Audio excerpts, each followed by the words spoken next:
வட இந்தியர்கள் கைக்கு செல்லும் இந்தியா சிமெண்ட்ஸ். தமிழகத்தின் பாரம்பரிய நிறுவனம் எடுத்த அதிர்ச்சி முடிவு.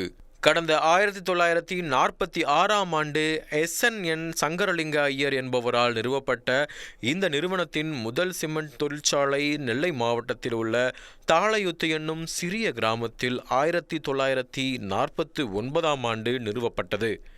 இந்தியா சிமெண்ட்ஸ் நிறுவனம் சங்கர் சிமெண்ட், கோரமண்டல் சிமெண்ட் மற்றும் ராசி கோல்டு என 3 முக்கிய பிராண்டுகளுடன் தென்னிந்திய சிமெண்ட் வர்த்தகத்தில் முன்னணியை பெற்றிருந்தது. இந்த நிலையில் ஆதித்யா பிர்லா குழுமத்தின் அல்ட்ராடெக் சிமெண்ட் நிறுவனம் கடந்த ஜூன் மாதம் இந்தியா சிமெண்ட்ஸ் நிறுவனத்தின் 7,64,656 பங்குகளை ரூபாய் 268 என்ற விலையில் வாங்கியது.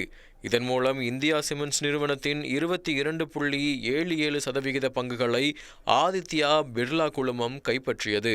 இந்த நிலையில் மீண்டும் 10,13 கோடி பங்குகளை ஒரு பங்கிற்கு ரூபாய் 390 என மொத்தம் 3,954 கோடி மதிப்பீட்டில் அல்ட்ராடெக் சிமெண்ட் நிறுவனம் இந்தியா சிமெண்ட்ஸ் நிறுவனத்தின் பங்குகளை வாங்குவதற்கான ஒப்பந்தம் கையெழுத்திட்டுள்ளது. இதன் மூலம் இந்தியா சிமெண்ட்ஸ் நிறுவனத்தில் சுமார் 55% பங்குகளை அல்ட்ராடெக் சிமெண்ட் கைப்பற்றுகிறது.